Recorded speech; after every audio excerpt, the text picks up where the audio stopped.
তমালো জোনাকিরের পক্ষ থেকে সকলকে জানাই নতুন বছরের আন্তরিক শুভেচ্ছা।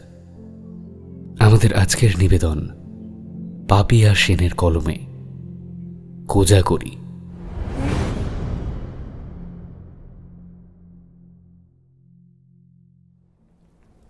রাতের খাওয়া শেষ হতেই হুট করে লোডশেডিং হয়ে গেল। ভাগ্যিস খাওয়া দাওয়ার পাট শেষ। এখানে এই এক চালা, দিন রাত মিলিয়ে অন্তত 4-5 বার লোডশেডিং হবেই হবে। সন্ধ্যাতে একবার ঘন্টাখানেকের জন্য লাইট ছিল না, এখন আবার। তাও ভালো রাত 10টার মধ্যে গেছে, আশা করা যায় 11টা সাড়ে 11টার মধ্যে ফিরে আসবে, নইলে তো ঘুমের দফা রফা। গতকাল যেমন সবেমাত্র সবাই শুতে গেছি, এমন সময় কারেন্ট অফ, মাঝরাত অবধি জ্বালিয়েছিল। দিদা নিজের গুহায় ঢুকে পড়েছে, বিছানায় আধশোয়া। মালতীদি পায়ে রসুন তেল মালিশ করছে, বাতের রোগী। তাকে শুভরাত্রি জানিয়ে ছাদে বাকিদের সাথে যোগ দিলাম। সৌরভটা ঘরে বসে মোবাইল নিয়ে খুটখাট করছিল। নেটওয়ার্কের তো ওই দশা, তাও কিসের এত মোবাইল নিয়ে ঘাঁটাঘাঁটি কে জানে। বারবার বলা সত্ত্বেও ছাদে যেতে রাজি হলো না। যাকে গরমে পচুক গিয়ে। ছাদে দিব্যি জ্যোৎস্না ফুটফুট করছে। আজ ত্রয়োদশী, কাল বাদে পরশু কোজাগরি লক্ষ্মী পুজো, ওই জন্যই তিথিটা মনে আছে। এ প্রান্ত থেকে ও প্রান্ত দেখা যায় না এমন বিশাল ছাদে চাঁদের আলো পড়েও যেন গা ছমছম করে। সম্ভবত সেই কারণেই সকলেই এক জায়গায় জড়ো হয়ে গোষ্ঠী সুখ উপভোগ করছে। রুমেলি আমাকে একা দেখে যেন একটু মুষড়ে পড়ল। বেচারি, আমাদের সবার থেকে ছোট, মাস 2 হলো জয়েন করেছে। এর মধ্যেই সৌরভের সাথে ওর রসায়ন কারো নজর এড়ায় না। এই দুজন বাদে বাকিরা ঝানু সংসারী। ভেবেছিলাম ছানাপোনাদের রেখে দিব্যি ঝাড়া হাত পা হয়ে বেড়াতে এসেছি, কিন্তু তার কি উপায় আছে? কখনো এপাশ থেকে কখনো ওপাশ থেকে দিনে 10 বার করে ফোন আসতে যাচ্ছে, সমস্যার শেষ নেই। অবশ্য মিথ্যে বলবো না, আমরা 2 ফ্যামিলি ম্যান, তবু মেয়েদের তুলনায় অনেকটা ঝাড়া হাত পা আছি। ওদের তো কান থেকে ফোন নামছেই না, যেন গোটা সংসারটা সঙ্গে নিয়ে ঘুরছে। এর মধ্যেও অবশ্য ঘোরাঘুরি করিনি তা নয়, দিদাকেও পাশের গ্রামে তার মাতৃপিতৃগৃহ থেকে ঘুরিয়ে এনেছি। যদিও এ বাড়ি অর্থাৎ দিদার শ্বশুর বাড়ি, মানে আমার অরিজিনাল মামার বাড়ির মতোই ও বাড়িও প্রায় পরিত্যক্ত। 2 বাড়িতেই কেয়ারটেকার গোছের একজন করে লোক আর পুরনো কিছু কাজের লোক ছাড়া আর কেউ নেই। তবু দিদার শান্তি। ওরে, আমাকে শেষবারের মতো একটিবার দেশের বাড়ি থেকে ঘুরিয়ে নিয়ে আয় বাবা। এই আর্জি নিয়ে অনেকদিন ধরে সবার কাছে মিনতি জানাচ্ছি। শেষ পর্যন্ত আমাকেই দায়িত্ব নিতে হলো। বন্ধুরাও সঙ্গ নিল।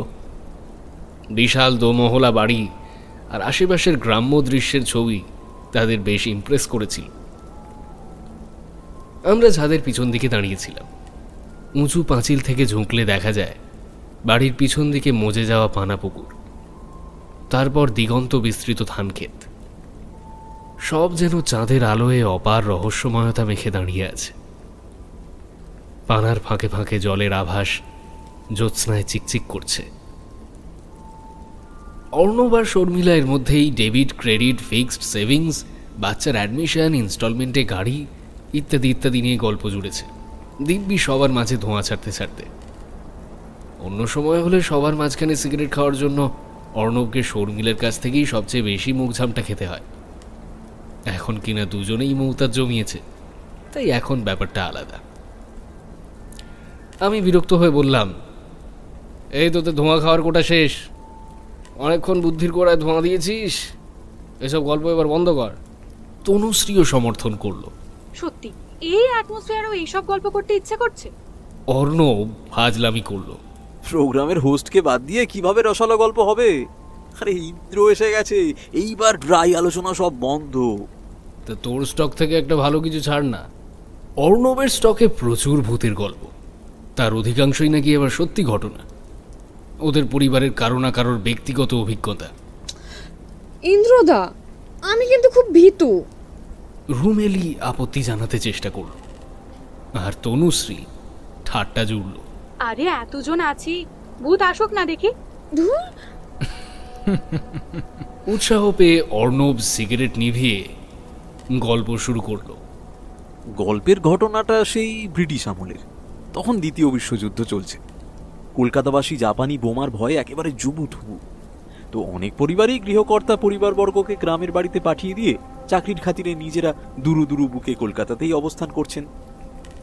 অর্ণবের ঠাকুরদাও ব্যতিক্রম নন। পরিবারকে যশোর জেলার কোনো এক অখ্যাত গ্রামে পাঠিয়ে দিয়েছেন। তো সপ্তাহান্তে তিনি নিজেও সেখানে যান।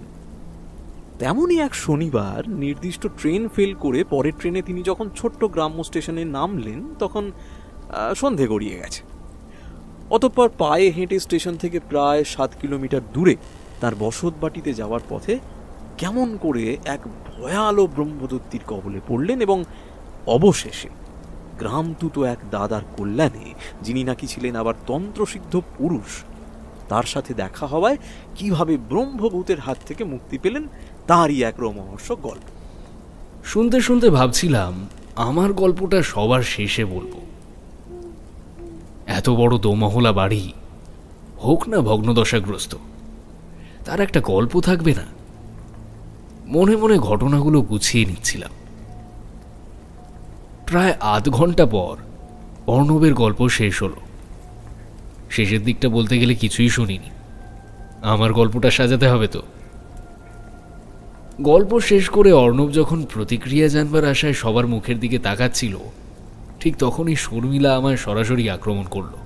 এই এই দাঁড়া দাঁড়া, এবার ইন্দ্র বলবে। ওই সন্ধ্যেবেলা বলছিল না কি একটা যেন বলবে। আমি একটু চুপ করে থেকে সময় নিলাম। আসলে এই গল্প ইচ্ছে করেই আগে বলিনি। কাল চলে যাব, তাই ভাবলাম এবার বলা যায়। আসলে এই ঘটনা এই বাড়িতেই ঘটেছিল। বলিস কি? চেপেছিলি? রুমেলি তনুশ্রীর গা ঘেঁষে দাঁড়িয়েছে। গল্পটা আমার ছোটবেলার, সেটা 80-র দশক। এ বাড়ি তখন জমজমাট। মায়ের ঠাকুমা, আমরা বলতাম ঝিমা, তখনও বেঁচে। বড় 2 মামার বিয়ে হয়েছে। তারপরের মামারা তখনও ছোট, হয় পড়াশোনা সবে শেষ করে বেকার জীবন উপভোগ করছেন, অথবা তখনও ছাত্র জীবনে রয়েছেন। মাসিরাও কেউ কেউ অবিবাহিত, অথবা বলা ভালো বিবাহিত হওয়ার অপেক্ষায় দিন গুনছেন। খুব বেশি দূর পড়াশুনো বা চাকরি করার চল তখনও এ বাড়ির মেয়েদের মধ্যে শুরু হয়নি। নিচে খাওয়ার ঘরের পাশে যে ঘরটা এখন তালাবন্ধ অবস্থায় পড়ে থাকে, সেই ঘরে তখন প্রতিদিন সন্ধেতে জমাটি তাসের আড্ডা বসত। বিশেষত শনিবার বিকেলে আমার বড় 2 মামা কলকাতা থেকে ফিরলে সেই জমায়েতের আয়তন হতো আরো বড়।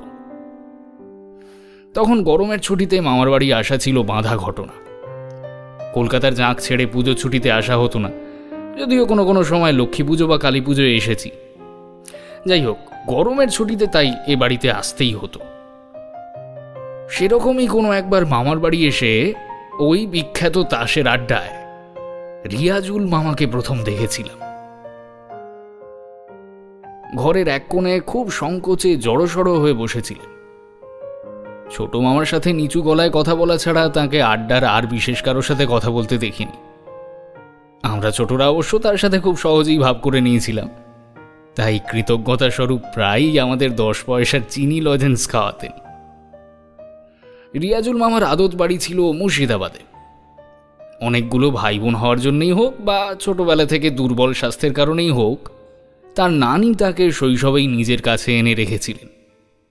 পড়াশোনায় মেধাবী রিয়াজুল মামা স্নাতকোত্তর শেষ করে গ্রামের স্কুলে ইংরেজি মাস্টার হয়ে এলেন। সে সময় যাতায়াতের অসুবিধার জন্য তার পক্ষে নানির বাড়ি থেকে নিয়মিত স্কুলে আসা সম্ভব ছিল না। নানি তাই আদরের নাতিকে কিছুতেই এই ধ্যাড় গোবিন্দপুরে একা ছাড়তে রাজি ছিলেন না। এদিকে স্কুলের মাথারাও কেউ ভালো ক্যান্ডিডেটকে ছাড়তে রাজি নয়। শেষ পর্যন্ত এলাকার শিক্ষাপ্রেমী এবং স্কুলের সম্পাদক জনাব আব্দুল লতিফ খান তার নানিকে আশ্বাস দিলেন রিয়াজুল তাঁর বাড়িতেই থাকবে, তাদের কাছেই খাওয়া দাওয়া করবে, তার বাড়িতে দুটো ফাঁকা ঘর, মায়ে অ্যাটাচ বাথরুম পর্যন্ত রয়েছে, সুতরাং কোনো অসুবিধাই হবে না। অতএব রিয়াজুল বা নতুন মাস্টার এই গ্রামের বাসিন্দা হলেন। এর মধ্যে যে কিভাবে তার ছোট মামার সাথে আলাপ এবং ক্রমশ গভীর বন্ধুত্ব হলো তা আমার জানা নেই, যদিও রিয়াজুল ছোট মামার থেকে 3-4 বছরের বড়ই ছিলেন, কারণ ছোট মামা তখন সবে কলেজের ফার্স্ট ইয়ার। ছোট মামার সুবাদেই রিয়াজুলের এ বাড়িতে প্রবেশ। প্রথম প্রথম ঝিমা একটু আপত্তি করেছিলেন। না না, বলো কি, অমন যাকে তাকে এরকম বাড়িতে থাকতে দেওয়া যায় নাকি? বাড়িতে এতগুলো সমর্থ মেয়ে, তাই আবার মুসলমানের ছেলে। কিন্তু দেখা গেল মানুষটি নেহাত নিরীহ নির্বিরোধী প্রকৃতির। কাজের যে মেয়েটিকে তাসের আসরে ঘন ঘন চা দিতে যেতে হতো, এমনকি তার দিকেও কোনোদিন চোখ তুলে তাকাননি। 2-1 বার ছাড়া তাকে তাস খেলায় যোগ দিতেও খুব একটা দেখিনি। ঘরের এক কোণে বসে কেবল বাকিদের খেলা দেখতেন, নয়তো অন্যদের গল্প গাছে শুনে মৃদু মৃদু হাসতেন। ছোট মামার কাছে পরে শুনেছি তার আসল আগ্রহ ছিল ওই ঘরের 2 আলমারি ভর্তি বইপত্তরের দিকে। মাঝে মাঝে সেখান থেকে বই ধার নিতেন। তবে অধিকাংশ সময় স্কুল থেকে ফিরে জলযোগ সেরে মাঠে খানিক ছেলেদের ফুটবল পেটাপেটি দেখে সন্ধ্যের আগেই এ বাড়িতে চলে আসতেন। দোতলায় আসা সিঁড়ি দিয়ে 2-3 ধাপ উঠলেই একটা কুলুঙ্গি লক্ষ্য করেছিস কিনা জানি না, ওখানেই ওই বৈঠকখানার চাবি রাখা থাকত। দরজা খুলে তিনি বইয়ের জগতে ডুবে যেতেন। এরপর আড্ডা শুরু হলে বইপত্তর মুড়ে রেখে ঘরের এক কোণে হাসি হাসি মুখে বসে থাকতেন। বেশ রাত করে আসর ভাঙলে তবে বাড়ি ফিরে যেতেন। তার গৃহকর্তাদের রাতে তাড়াতাড়ি শুয়ে পড়ার অভ্যেস ছিল, তাই তাঁর রাতের খাবার তাঁর ঘরেই ঢাকা দেওয়া থাকত। সে সময় এখানে চোর ডাকাতের উপদ্রব ছিল না। খিড়কির দরজা রিয়াজুলের জন্য খোলাই থাকত। এইভাবে স্কুল, তাসের আসর, মাঝে মাঝে নানির কাছে ঘুরে আসা, এইসব নিয়ে দিনগুলো মোটামুটি মন্দ কাটছিল না রিয়াজুলের। কিন্তু মানুষের জীবন কবেই বা নির্ঝঞ্ঝাটে কেটেছে। কোনো এক বর্ষার গোধূলিতে সূর্যদেব অস্ত যেতে যেতে পশ্চিম আকাশে গাঢ় ঘন নীল মেঘের ওপর ছড়িয়ে দিয়েছেন সিঁদুরে কমলা আভা। ঠিক সেই সময় সিঁড়ির কুলুঙ্গিতে রিয়াজুল বৈঠকখানার ঘরের চাবি খুঁজে পেলেন না। বাধ্য হয়ে সিঁড়ির রেলিং বেয়ে উঠে যাওয়া দড়ি ধরে তাকে টান দিতে হলো। উপরে দড়ির অগ্রভাগে বাঁধা ঘণ্টা টুংটাং করে বেজে উঠল। কিছু সময় অপেক্ষার পর অধৈর্য রিয়াজুল যখন দ্বিতীয়বার দড়িতে টান দিতে যাবেন, ঠিক তখনই দোতলার ল্যান্ডিংয়ে এক নারী মূর্তি দেখা দিলেন। নারী জাতীয় কিছু অনুমান করে অভ্যাসবশত রিয়াজুল চোখ নামিয়ে নিয়েছিলেন, কিন্তু চাবিটার তো খোঁজ পেতে হবে। তাই অতি কষ্টে চোখ তুলে নারী মূর্তির দিকে তাকাতেই হলো, এবং তিনি চোখ ফেরাতে পারলেন না। দীর্ঘাঙ্গী শ্যাম্য আয়তলোচনার ডান হাতে তাঁর আকাঙ্ক্ষিত চাবিকাঠি। মন্ত্রমুগ্ধের মতো 2-1 ধাপ সিঁড়ি উঠে রিয়াজুল হাত বাড়িয়ে দিলেন এবং ঠং করে চাবি তার পায়ের কাছে এসে পড়ল। নিচু হয়ে সেই চাবি তুলতে যতটুকু সময় লাগলো, তার মধ্যেই তাঁর স্বভাব বিরুদ্ধভাবে দ্বিতীয়বার চোখ তুলে দেখতে পেলেন নারী মূর্তি অন্তর্হিত হয়েছে। সেদিন বইয়ের পাতায় তার মন বসল না। সারা সন্ধে উসখুস করলেন। ছোট মামার মনে হয়েছিল অনেকবার তাঁকে বলবার চেষ্টা করেও রিয়াজুল যেন কিছু একটা কথা বলে উঠতে পারছেন না। অস্থিরভাবে কয়েকবার চা দিতে আসা অল্প বয়স্ক মেয়েটার দিকেও চোরা দৃষ্টি হেনে ফেললেন। উপর থেকে ভেসে আসা টুকরো টুকরো মেয়েলি হাসি, কথাবার্তার আওয়াজ, গৃহকর্মরতা কারোর চুড়ির টুংটাং বারবার তাকে অন্যমনস্ক করে দিল। এর পরের দিনগুলোতে প্রতিবারই চাবি যথাস্থানেই পাওয়া গেল। প্রতিদিনই আশা নিরাশার দোলাচলে দুলতে দুলতে তিনি দেওয়ালের নির্দিষ্ট তাকে হাত দিতেন এবং হতাশ হয়ে আবিষ্কার করতেন চাবি নিজের জায়গাতেই রয়েছে। আর একবার রেলিং বেয়ে ওঠা দড়ি ধরে টান দেওয়ার অদম্য ইচ্ছা অতি কষ্টে দমন করে অযথা তিনি বইগুলো নিয়ে নাড়াচাড়া করতেন। দেখতে দেখতে বর্ষা পুরোপুরি শেষ হলো না, অথচ শরৎ এসে গেল। আলপথে মাঠে ঘাটে কাশফুলের দল মাথা দুলিয়ে দিল। কখনো রোদ, কখনো বৃষ্টি। প্রকৃতির এমন লীলা খেলার মাঝেই স্কুলে পুজোর ছুটি শুরু হয়ে গেল। পুজোতে নানির কাছে গেলেও লক্ষ্মী পুজোর দিন তার প্রাণের বন্ধুর আহ্বানে সাড়া দিয়ে রিয়াজুলকে এ বাড়ি আসতেই হলো। হয়তো মনে আরও একটা আশা ছিল। ওই একটা দিন দোতলার টানা বারান্দায় নিমন্ত্রিতদের পাত পেড়ে খাওয়ানো হতো। বাড়ির মহিলা পুরুষ নির্বিশেষে সকলেই পরিবেশনে হাত লাগাতেন। দ্বিধা সংকোচ কাটিয়ে রিয়াজুল তাঁর পক্ষে যতদূর সম্ভব মহিলাদের নিরীক্ষণ করার চেষ্টা করলেন, কিন্তু এত লোকজনের ভিড়ে বেচারি কিছু ঠাহর করে উঠতে পারলেন না। খাওয়া শেষে ছোট মামা বন্ধুদের নিয়ে ছাদে এলেন। গোল থালার মতো কোজাগরি চাঁদ অফুরান জ্যোৎস্না ছড়াচ্ছে। বেশ খানিকক্ষণ গল্পগাছা শোনার পর রিয়াজুল বন্ধুদের কাছ থেকে বিদায় নিলেন। তাকে আবার পরদিন ভোর ভোর নানির বাড়ি ফিরে যেতে হবে। ছাদ থেকে নিচে নামার সিঁড়ির ঠিক পাশেই তালাবন্ধ চিলেকোঠার ঘরের সামনের সিঁড়িতে কেউ যেন বসেছিল। রিয়াজুল কাছে যেতেই ডাগর চোখ মেলে সে তার দিকে তাকালো। রিয়াজুলের মনে হলো তার পা দুটো ছাদের মেঝেতে আটকে গেছে। হৃৎপিণ্ডের ধকধক যেন তিনি নিজের কানে শুনতে পাচ্ছেন। বুকের ভিতর এক রাশ তোলপাড় নিয়ে দাঁড়িয়ে থাকা রিয়াজুলের দিকে কয়েক মুহূর্ত তাকিয়ে থাকার পর সে হঠাৎ তড়িৎ গতিতে উঠে দাঁড়িয়ে বিশাল ছাদের কোনো এক প্রান্তে অদৃশ্য হল।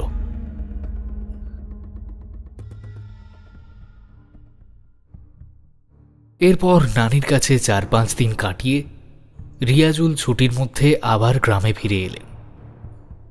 কি একটা বিষয় নাকি তাকে পড়াশুনো করতে হবে এবং ওই সংক্রান্ত বইগুলো নাকি মামার বাড়ির বইয়ের আলমারিতেই তিনি দেখেছেন। সুতরাং বাকি ছুটিটা তিনি এখানেই থেকে গেলেন। ছুটি শেষ হয়ে ক্লাস শুরু হতে কিছুটা যেন স্বস্তি অনুভব করলেন।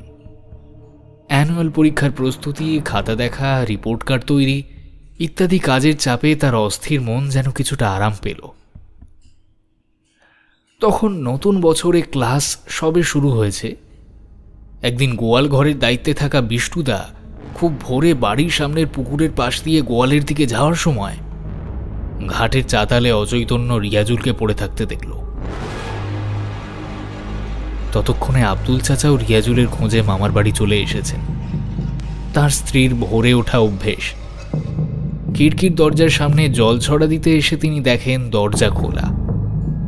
রিয়াজুলের ঘরের দরজাও গত সন্ধ্যের মতো হালকা করে ভেজানো। সন্দেহ হতে ঘরে গিয়ে দেখেন রাতের খাবার টেবিলে চাপা দেওয়া অবস্থাতেই পড়ে আছে। কেউ তাতে আঙুল ছুঁয়েছে বলেও মনে হয় না। স্ত্রীর তাড়ায় চাচা ছুটে এসেছেন মামার বাড়িতে। রিয়াজুলকে ততক্ষণে উপরের ঘরে নিয়ে গিয়ে শোয়ানো হয়েছে, ডাক্তার ডাকা হয়েছে। সেই যাত্রায় অনেক ভুগেছিলেন। গোটা দিনটা প্রায় চেতনাহীন হয়ে থাকার পর জ্ঞান ফিরলেও ধুম জ্বর। সারা রাত প্রচণ্ড শীতে খোলা আকাশের নিচে পড়ে থাকার জেরে শরীর কড়ায় গণ্ডায় উসুল করে নিয়েছিল। কিছুটা সুস্থ হওয়ার পর ছোট মামার কাছে ছেঁড়া ছেঁড়া যেটুকু তিনি বলতে পেরেছিলেন সেখান থেকে যা কানে এসেছে তাই তোদের বলতে পারছি। কিন্তু অজ্ঞান হয়ে গিয়েছিলেন কেন? সে ঘটনা স্পষ্ট আমার জানা নেই, তবে যা শুনেছি সেদিন রাতে নাকি যথারীতি পুকুরের সামনে দিয়ে বাড়ি ফিরছিলেন। ঘাটের সিঁড়িতে বসে থাকা চেনা মানুষের আদল দেখেই বুঝতে পারেন সেটা কে। সেদিন দৃঢ় প্রতিজ্ঞ রিয়াজুল তার দিকে এগিয়ে যান। কিছু একটা বলতেই হবে। একদম তার পিছনে গিয়ে সাহস করে কাঁপা কাঁপা গলায় বলে ওঠেন, একবার একটু শুনবেন। আগের দিনের মতোই তড়িত গতিতে ছায়ামূর্তি রিয়াজুলের দিকে ঘাড় ঘুরিয়ে ডাগর চোখে তাকালো। তারপর পিছন ফিরে তরতর করে সিঁড়ি দিয়ে নেমে জলে ডুব দিল। কিং কর্তব্য বিমূঢ় রিয়াজুল প্রায় মিনিট 15 অপেক্ষার পর মনস্থির করে সিঁড়ি দিয়ে নামতে যেতেই তার চোখের সামনে অন্ধকার নেমে এলো। ভাগ্যিস হয়তো তার স্নায়ু অস্থিরতার শেষ পর্যায়ে এসে পৌঁছেছিল। যা কিছু হয়ে থাকুক, অজ্ঞান হয়েছিলেন বলে তিনি তবু বেঁচে গেলেন। বলাই বাহুল্য, তার নানি এরপর আর তাকে এই গ্রামে ফিরে আসতে দেননি। কিন্তু কে, মানে ওই ছায়ামূর্তি? সে তো আমি জানি না। ওই ঘটনার আগে বা পরে কেউ তাকে দেখেনি। আর এরকম চেহারার কোনো মেয়ে মামার বাড়িতে ছিল না। তাছাড়া বাড়ির কেউ অমন কাণ্ড ঘটালে তা লোক জানতে পারত। ঝিমা অনেকদিন আগের কি যেন ঘটনার কথা বলেছিল, কিন্তু সেসব কথা আমাদের ছোটদের কানে এসে পৌঁছয়নি। পরে মাকে, দিদাকে, ছোট মামাকে অনেক জিজ্ঞেস করে দেখেছি, কেউই কোনো সদুত্তর দিতে পারেনি। বাবা, রুমেলি সম্ভবত খুব জোরে তনুশ্রীর হাত চেপে ধরেছিল। সে উফ উফ করে উঠল। তনুশ্রীকে টেনে নিয়ে যেতে যেতে রুমেলি বলল, এক্ষুনি নিচে চলো। আচ্ছা, বাথরুমে যদি যাই, দেখো তোমায় ডেকে তুলবো। অর্ণব বলল, শোন, আজ রাতে মাঝখানের দরজাটা খোলা রেখে দেবো, ঠিক আছে? তোরা তো মেয়েরা বেশ ঘেঁষাঘেঁষি করে শুবি। ওদিকে সৌরভটা তো আবার অর্ধেক রাত বারান্দায় বসেই কাটায়। এই ইন্দ্র, তুই আজ আমাদের সঙ্গে শুবি।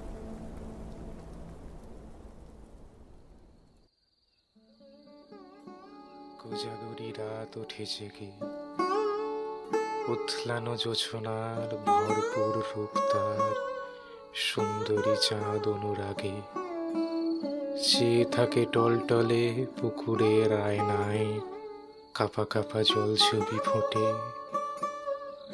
ছেঁড়া ছেঁড়া ঘুমের ঘোরে মনে হলো কি যেন মন্ত্র পড়ছে। ঘরের ভিতরটা কেমন গুমোট হয়ে আছে। ভালো করে ঘুমটা ভাঙতে বুঝতে পারলাম সৌরভের গলা কিছু একটা আবৃত্তি করছে। আলতার জল ছাপ জীর্ণ ঘাটের সিঁড়ি, জল ভরে পিতলের ঘটে, গুড়ের বাতাসা দেওয়া পায়েসের সুঘ্রাণ, ধান ছাড়া আলপনা এঁকে, জোছনা রঙের শাড়ি, বাঁধ ভাঙা এলো চুল, ডাগর কাজল কালো চোখে, চেয়ে দেখে দুধ সাদা পাখা মেলে নিশাচরি এসে বসে, কবেকার জীর্ণ দেউলে। টেবিলের উপরে রাখা মোবাইলটা হাত বাড়িয়ে নিয়ে দেখলাম রাত 2টো। পাশের ঘরে উঁকি মেরে বুঝলাম খাটে অর্ণব একা শুয়ে আছে। বাইরের দরজাটা ভেজানো। টলটলে জল ছবি পুকুরের আয়নায়, কোজাগরি চাঁদ ওঠে হেসে, সোনালি ধানের শীষ আলপথ ছুঁয়ে যায়, দক্ষিণা বাতাস ভালোবেসে।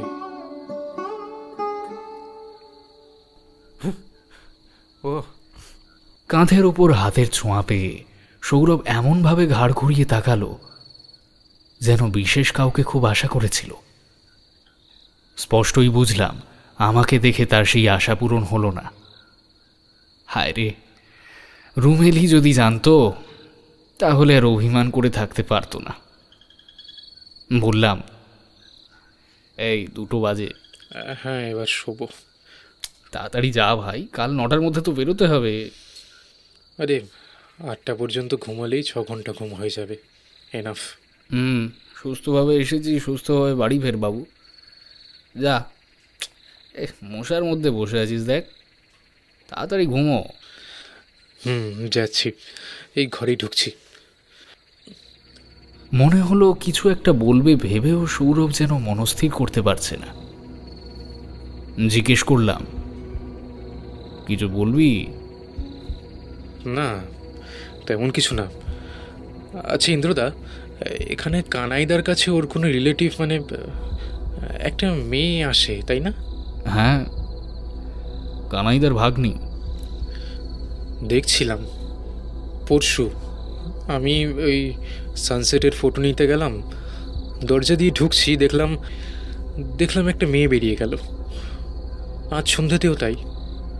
ওই তোমরা যখন অ্যালবাম দেখছো, ভাবলাম পুকুরের ধার থেকে একটু হাওয়া খেয়ে আসি।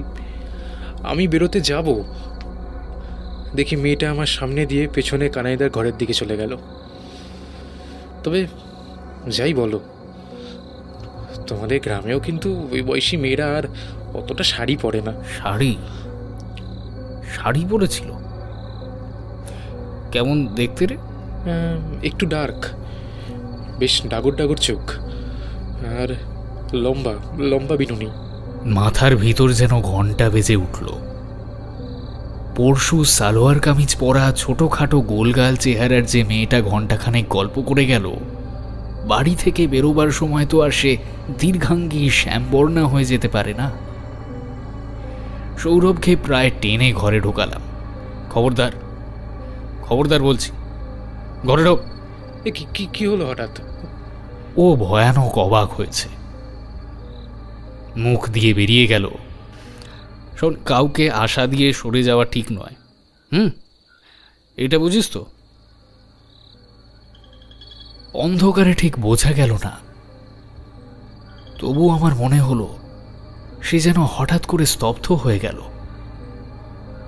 কিছু বাদে ধরা গলায় বলল, এর আগে জানো ইন্দ্রদা, এত ভালো করে কোজাগরি পূর্ণিমা কখনো এভাবে ফিল করিনি। সত্যি বলছি, গ্রেটফুল টু ইউ, রিয়েলি।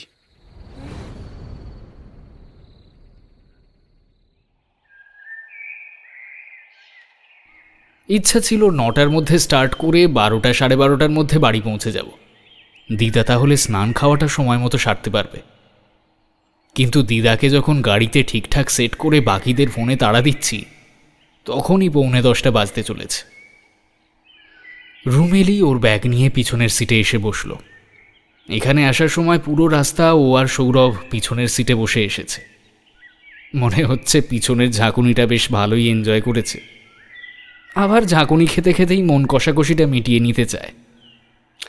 তবু ভদ্রতা করে বললাম, আসার সময় তো কষ্ট করে এলি, এবার সামনে এসে বস না। না না, ঠিক আছে। ও সামনে আসতে রাজি হলো না। অর্ণব, তনুশ্রী, শর্মিলাও একে একে লাগেজ নিয়ে হাজির হয়েছে। কিন্তু সৌরভটা কোথায়? রুমেলিকে জিজ্ঞাসা করলাম, এই সৌরভ কি করছে রে? চা খাচ্ছে। সবাই গাড়িতে উঠে গুছিয়ে বসেছে। হতচ্ছাড়াটাকে ফোন করবো কিনা ভাবছি, এমন সময় দেখলাম বাবু গুটি গুটি পায়ে এসে দাঁড়িয়েছেন। উস্কো খুস্কো চুল, পরনে কালকে রাতের স্যান্ডো গেঞ্জি আর বারমুডা। বিরক্তির শেষ সীমায় পৌঁছে বললাম, এই তুই কি এটা পরেই যাবি? তোর লাগেজ কোথায়? বিভ্রান্ত লাজুক মুখে সেই ইতস্তত করে বলল, ইন্দ্রদা, বলছি আমি যদি 2 দিন বাদে অফিসে যাই, তুমি কি একটু ম্যানেজ করে নিতে পারবে? এই কোজাগরি পূর্ণিমার রাতটা এখানেই কাটাতে চাই।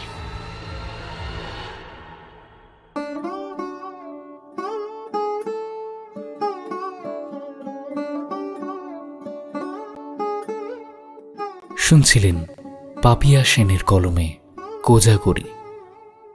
গল্প পাঠে আমি তমাল। বিভিন্ন চরিত্রে আমার সঙ্গে ছিল নীল, পূজা, কাব্যশ্রী, কৌশিক, আলোকলতা এবং বর্ষা। গল্পটি কেমন লাগলো কমেন্ট করে জানাবেন। যারা আমাদের চ্যানেলে নতুন, তারা প্লিজ চ্যানেলটা সাবস্ক্রাইব করুন, অন করে দিন বেল নোটিফিকেশন। আপনারা যারা গল্প লেখেন আমাদের গল্প পাঠাতে পারেন, মেইল করুন tomalojanakira@gmail.com। বিস্তারিত তথ্য পাবেন ডিসক্রিপশনে। সকলে খুব ভালো থাকুন। শুভরাত্রি।